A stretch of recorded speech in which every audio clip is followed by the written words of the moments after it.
किसी भी व्यक्ति को जीवन जीने और परिवार चलाने के लिए एक आजीविका की आवश्यकता होती है। कुछ लोग कृषि करते हैं, कुछ व्यवसाय करते हैं तो कुछ नौकरी। आधुनिक जीवन शैली में लोगों को व्यवसाय और नौकरी अधिक उपयुक्त लगती है। आज कृषि भी लगभग व्यवसाय ही होता जा रहा, जहां कुछ लोग खुद कृषि करते हैं तो कुछ लोग यहां भी नौकर के सहारे ही कृषि कराते हैं। अगर हम वास्तविकता देखें तो मात्र 10% लोगों के पास अधिकतर व्यवसाय और कृषि है, जबकि 90% लोग किसी न किसी रूप में दूसरों के यहाँ कार्य करने को बाध्य कभी न कभी हो ही जाते हैं। जीवन संघर्ष कठिन तो है ही, साथ ही अधिकतम सुख सुविधा की चाहत भी सबको होती है, परंतु अक्सर लोगों को आजीविका के लिए भटकना ही होता है। व्यवसाय और प्राइवेट नौकरी की अनिश्चितता के कारण लोग सरकारी नौकरी को प्राथमिकता तो देते हैं, किंतु इनकी संख्या सीमित होती है। साथ ही आज प्राइवेट सेक्टर की बाढ़ आई हुई है तो लोगों को यहाँ नौकरी करनी पड़ रही। युवा पढ़ाई पूरी करने के पहले ही नौकरी के बारे में सोचने लगता है। पढ़ाई पूरी होते होते घर वाले भी चाहते हैं कि जल्दी से यह नौकरी पकड़ ले, किंतु अधिकतर को या तो नौकरी मिलती नहीं या तो उनकी क्षमता के अनुसार नहीं मिलती, और मिलती भी है तो अनिश्चितता होती है। कभी कभी तो बार बार नौकरी बदलनी पड़ती है या छूट जाती है। नौकरी की समस्या पुरातन काल में नहीं थी, यद्यपि नौकर तो हर समय से रहे हैं। पहले के समय में इस विषय पर कोई विशेष उपाय नहीं बनाए गए। हाँ, आजीविका प्राप्ति के उपाय तब भी बनाए गए थे। आज जब नौकरी ही मुख्य हो रही तो उन्हीं आजीविका के उपायों से नौकरी के उपाय निकाले जा रहे। लोग अनेक तरह के उपाय करते हैं, बताते हैं।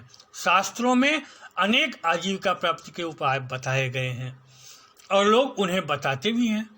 लोग इन उपायों को करते भी हैं, कुछ को सफलता मिलती है तो कुछ को नहीं मिलती। थोड़ा भाग्य साथ दे और घर परिवार व्यक्ति पर कम नकारात्मक प्रभाव हो तो नौकरी मिल जाती है, किंतु अगर नकारात्मक प्रभाव अधिक हो तो भाग्य में लिखी नौकरी भी नहीं मिलती, या मिलती है तो छूट जाती है, या जितनी क्षमता है उस अनुसार नहीं मिलती।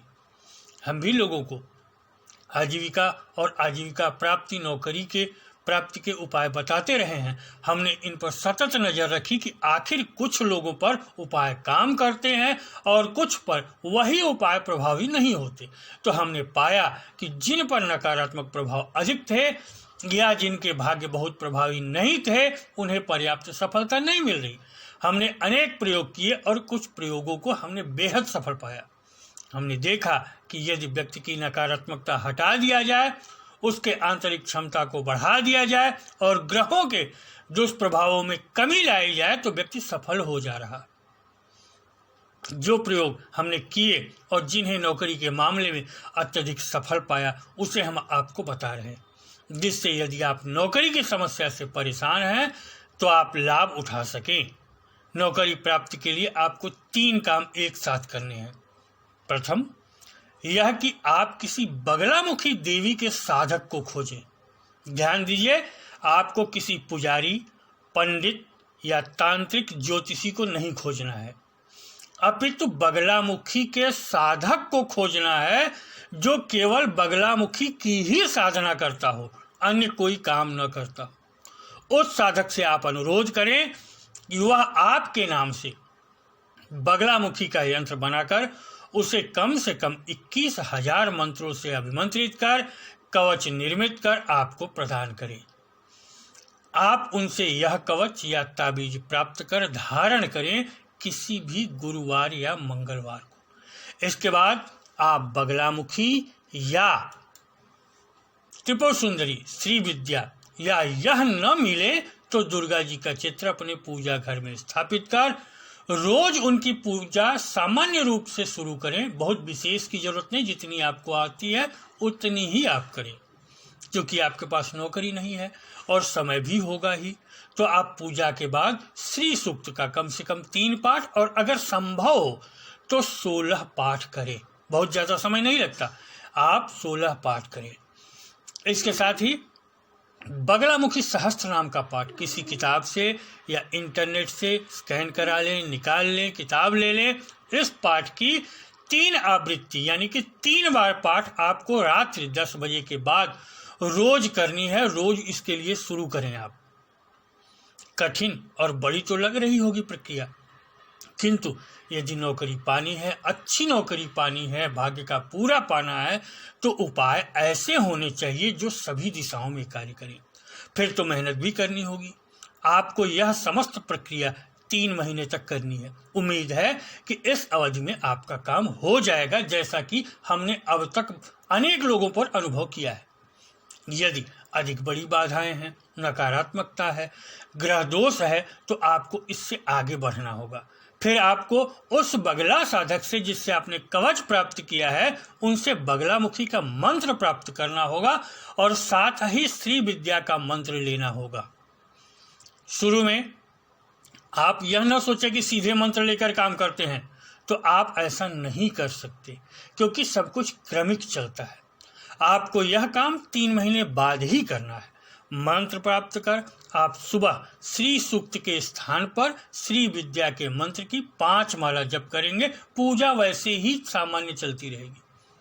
और रात्रि के बगला सहस्त्र नाम के स्थान पर बगलामुखी मंत्र के 5 माला जप करेंगे। इन समन्वित प्रयोगों से आपके नौकरी प्राप्ति में आ रही किसी भी बाधा का शमन होता है, आपके भाग्य का अधिकतम प्राप्त होता है और हमने इसे बेहद कारगर और सफल पाया है, जिससे अनेकों लोगों ने सफलता पाई है। इन प्रयोगों को करते समय कुछ विशेष सावधानियां अति आवश्यक है, जिनका पालन अनिवार्य है, अन्यथा आपकी सफलता प्रभावित होगी। दुर्गा, बगलामुखी और त्रिपुर सुंदरी तीनों ही देवियां परम सात्विक शक्तियां हैं। बगला उग्र जरूर है पर सात्विक है, त्रिपुरा सौम्य भी है, सात्विक भी है। अतः आपको मांस, मदिरा, अंडे आदि नॉनवेज से पूर्ण दूरी बनानी होगी और भूल करके भी इनका सेवन नहीं करना है। बगलामुखी का मंत्र जप करते समय आपको ब्रह्मचर्य का पालन करना होगा, भले आप 21-21 दिन के क्रम में जप करें। बगलामुखी जप के समय आपको किसी मृत का स्पर्श नहीं करना है, यानी कि मृतक का स्पर्श नहीं करना है। मृतक या जन्म सूतक स्थान पर भोजन नहीं करना है। किसी दूसरे के घर का बना भोजन नहीं करना है। अगर बाहर है और आवश्यक है तो भोजन का मूल्य जरूर चुकाएं।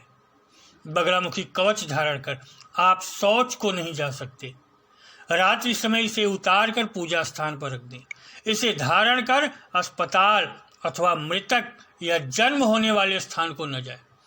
अधिकतर पवित्र रहें, भगवती आपकी मनोकामना पूर्ण करेगी, ऐसा विश्वास रखें। हाँ, नौकरी के लिए साथ ही गंभीरता से प्रयासरत रहें, क्योंकि कुछ भी खुद चलकर आपके पास नहीं आएगा। अवसरों को आपको ही आगे बढ़कर पकड़ना होगा। उपाय कारगर, अनुभूत और सफल है। आपकी सफलता आपके हाथ है कि आप क्या पा लेते हैं। इनकी शक्तियों की कोई सीमा नहीं है। बगला और श्री विद्या की साधना आपको जीवन के हर क्षेत्र में सफल बना सकती है। यह तो मात्र नौकरी की समस्या है। यह साधना आपको सभी प्रकार की नकारात्मकता, बुरी शक्तियों, तांत्रिक क्रियाओं, बाधाओं, ग्रह दोषों से बचाती ही है। आपके शत्रु विरोधी को भी परास्त कर आपको विजयी बनाती है। नौकरी करते हुए आपको प्रभावी और शक्तिशाली बनाए रखती है। सहकर्मियों, अधिकारियों पर प्रभाव डालती है और आपके अनवरत उन्नति का मार्ग प्रशस्त करती है, जिससे आप सतत सफल होते रहें। इस वीडियो में इतना ही। अगले वीडियो में हम आपको किसी और विषय का उपाय बताएंगे। तब तक के लिए नमस्कार, धन्यवाद।